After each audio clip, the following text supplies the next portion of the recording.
Audio Jungle. Welcome to my channel. And நம்ம இன்றைக்கி பார்த்தீங்கன்னா த யங்கஸ்ட் சன் மேனோட செகண்ட் எபிசோட் பார்க்க போகிறோம். எபிசோட ஸ்டார்டிங்கில் பார்த்தீங்கன்னா ஆப்போசிட்டில் இருக்கிறவர் ஹீரோவை பார்த்து, நீ இன்னும் கனவுல தான் இருக்கிறியா, இன்னும் ஏஞ்சிக்கலையா அப்படின்னு சொல்லிட்டு கேட்குறாரு. அது ஹீரோ உடனே, இது என்ன மாதிரியான ஃபீலிங், எனக்கு பலதரமான நிறைய இருக்குது, இவன் ஒன்றும் அந்த கூங்காங் இல்லை, இவர் இன்டர்னல் அஃபேர்ஸோட சீஃப் தானே, யோசாக் அவர் தானே இது அப்படின்னு சொல்லிட்டு நினைக்கிறான். ஆனால் அவர் தான் ரொம்ப காலத்துக்கு முன்னாடியே செத்துட்டார், அவர் எப்படி இப்போ உயிரோடு இருக்கார். இவரோட நேம் யோசாக், ஓகேவா ஃப்ரெண்ட்ஸ், ஞாபகம் வச்சுக்கோங்க. இவர் பார்த்தீங்கன்னா இன்டர்னல் அஃபேர்ஸோட சீஃப், ஓகேவா.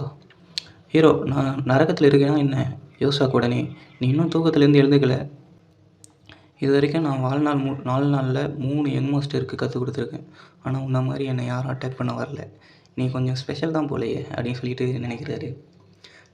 ஹீரோ உடனே, நான் இன்னும் முழுசாக கண் விழிக்கலை, இது என்னோடய மிஸ்டேக் தான், சாரி அப்படின்னு சொல்லிட்டு சொல்கிறான். யூசாக் ஹீரோவை பார்த்து, உன் ரூமுக்கு போயிட்டு சோரை பார்த்து உட்காரு அப்படின்னு சொல்கிறாரு. ஹீரோ, நான் செத்த அந்த நிமிஷம் இன்னும் என் கண்ணுக்குள்ளேயே இருக்குது, ஆனால் நான் நரகத்தில் இல்லாமல் சீஃப் யோசாக் கிட்ட திட்டு வாங்கிட்டு இருக்கேன் அப்படின்னு சொல்லிட்டு மனசுக்குள்ளேயே நினச்சிக்கிறான். அண்டு போன வருஷத்தோட ஆர்கன் சப்ளை அனாலிசிஸ் நம்ம மெர்ச்சேண்டிங் பற்றி கற்றுக்க ஆரம்பித்தப்போ இந்த வேலையை தானே கையில் எடுத்து வாங்கணும். அவர் அப்போது கொடுத்த அந்த லெக்சர்னால நான் அப்படியே சாம்பலாக மாறிட்ட மாதிரி இருந்துச்சு. ஹீரோ அந்த அனாலிசிஸை ரெடி பண்ணி யோசாக் கிட்ட காட்டுறான். அவர் அதை பார்த்துட்டு, இதையா நீ அனாலிசிஸ்ன்னு சொல்கிற, ஒரு மாடு கூட இதை விட நல்லா எழுதும் அப்படின்னு சொல்லிட்டு கிண்டல் பண்ணுறாரு. சரி, பின்பக்கம் இருக்க தோட்டத்துக்கு உரமாக போடுறதுக்கு எந்த உரமும் இல்லைன்னு நினச்சிட்டு இருந்தேன், இந்த குப்பை அது கரெக்டாக இருக்கும் அப்படின்னு சொல்லிட்டு ஹீரோவை நக்கல் பண்ணுறாரு. ஹீரோ மனசுக்குள்ளே இப்படி நடக்க சாத்தியமானு யோசிச்சுட்டு சுங் அப்படின்னு கூப்பிட்றான். ஹீரோவோட பர்சனல் பாடி கார்டு, உங்கள் நேம் பார்த்தீங்கன்னா சங், ஓகேவா. ஹீரோ அவங்கக்கிட்ட, எனக்கு எத்தனை வயசு ஆகுது அப்படின்னு சொல்லிட்டு கேட்குறான். சுங் உடனே, உங்களை ரொம்ப அடிச்சிட்டாங்களோ அப்படின்னு கேட்குறான். ஹீரோ, நீ சொல்லு எனக்கு எத்தனை வயசு அப்படின்னு சொல்லிட்டு கேட்குறான். அதுக்கு அவங்க, நேற்று தான் உங்கள் 15th பர்த்டே அப்படின்னு சொல்லிட்டு சொல்கிறாருங்க. ஹீரோ ஷாக்கில், என்ன 15ஆ மனசுக்குள்ள, ஆனால் எனக்கு 39 வயசு ஆகுதே. உடனே சுங்க வந்து ஹீரோவை பார்த்து, நீங்கள் சீஃபை அடிக்க போனீங்க, அப்புறம் இப்போது உங்கள் வயசு என்ன நீங்கள் என்கிட்ட கேட்குறீங்க, நீங்கள் நல்லா தானே இருக்கீங்க, நான் மென்டலிஸ்ட்டை கூப்பிடவா அப்படின்னு சொல்லிட்டு கேட்குறான். ஹீரோ மனசுக்குள்ள, என் ஸ்கின்லாம் ரொம்ப கிளியராக அண்ட் சாஃப்டாக இருக்குது, அப்போ நான் உண்மையாகவே என்னோடய சின்ன வயசுக்கே திரும்ப வந்துட்டானா அப்படின்னு சொல்லிட்டு அவன் கன்னத்தில் அவனே அடித்து கன்ஃபார்ம் பண்ணிக்க பார்க்குறான். உடனே சுங்க வந்து, என்ன பண்ணுறீங்க எங்கள் மாஸ்டர் அப்படின்னு சொல்லிட்டு தடுக்க வராரு. ஹீரோ, இப்படி பண்ணால் வலிக்குமா, ஆமாம் வலிக்குது, ஆனால் எப்படி, நான் தான் செத்துட்டேனே, எனக்கு எல்லாமே ஞாபகம் இருக்குது, எல்லோரும் செத்துட்டாங்க என் கண்ணு முன்னாடியே. அந்த ஒயிட் ஹெவன் மெர்ச்சன்ட் குரூப்போட லீடர், அவர் ஸ்வாடால் என் தலையை வெட்டினார், அதெல்லாம் உண்மை தான், நான் எப்படி பாஸ்ட்டுக்கு வந்திருக்கேன், அப்போ நான் திரும்ப அதே விஷயத்தை நடக்க விடக்கூடாது, ஆனால் அந்த ஃபேஸை ஜஸ்ட் நினச்சாலே எனக்கு உடம்பெல்லாம் ஏதோ பண்ணுது. ஹீரோ மனசுக்குள்ளேயே, என் முன்னாடி ஜென்மத்தில் நடந்த எல்லாமே எனக்கு ஞாபகம் இருக்குது, அந்த மெமரிஸை வச்சு இதெல்லாம் நடக்காமல் நான் தடுக்கணும், அப்புறம் அந்த மெமரிஸை யூஸ் பண்ணி இன்னும் நான் ஸ்ட்ராங்காகி அந்த முரின் மெலைன்ஸை எதிர்த்து நிற்கணும். நீங்கள் உனக்கு என்னாச்சு உனக்கு அப்படின்னு சொல்லிட்டு கேட்குறாரு. உடனே ஹீரோ அவங்க கையை பார்த்துட்டு விரலை வச்சு எண்ணுறான், எத்தனை வருஷம் ஆகுது அப்படின்னு சொல்லிட்டு.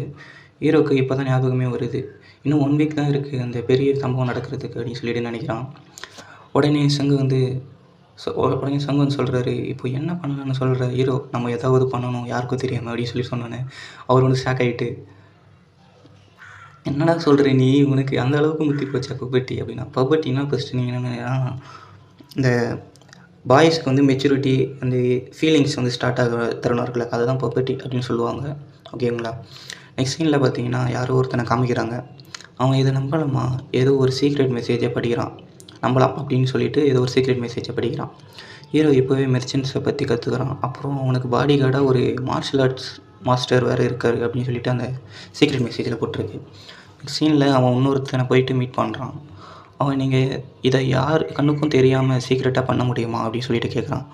அதுக்கு இந்த சீக்ரெட் மெசேஜை படித்தால அவன் வந்து சொல்கிறான், அந்த நோயில் சாக போகிற பையனை பார்த்து நான் ஏன் பயப்படணும், அதுவும் இல்லாமல் அவனுக்கு மார்ஷல் ஆர்ட்ஸும் தெரியாது, அவனால் ஒரு ஸ்டிக் இல்லாமல் இழிஞ்சு நிற்கக்கூட முடியாது, அந்த பாடி கார்டு அந்த மார்ஷல் ஆர்ட்ஸ் மாஸ்டரை எப்படி ஹேண்டில் பண்ணணும்னு எனக்கு தெரியும், அப்படியும் எதனா நடந்தால் கூட அதை சமாளிக்கிறதுக்கு எனக்கு தெரியும், எதனா விட்னஸ் இருந்தால் கூட அந்த விட்னஸை கிளியர் பண்ணுறேன். அது பீப்புள்ஸாக இருந்தாலும் சாகடிச்சு கிளியர் பண்ணிவிடுவேன் அப்படின்னு சொல்லிட்டு சொல்கிறான். இதை கேட்டுட்டு ஆப்போசிட்டில் இருக்கவன் சிரிச்சிட்டே, நீங்கள் ஒரு காலத்தில் அவங்களுக்கு அடிமை மாதிரி தானே இருந்தீங்க. அதுக்கு அவன், மாஸ்டர், இந்த என்வா மெர்ச்சன்ட் குரூப்போட யங்கஸ்ட் சீக்கிரமாக சாகணும், அதுதான் அவன் விதி அப்படின்னு சொல்லிட்டு சொல்கிறான். அவனோட கஷ்டத்துலேருந்து நான் கொஞ்சம் கம்மி பண்ண போகிறேன். ஆனால் அவன் அதுக்கு எனக்கு நன்றிலாம் சொல்ல மாட்டான்.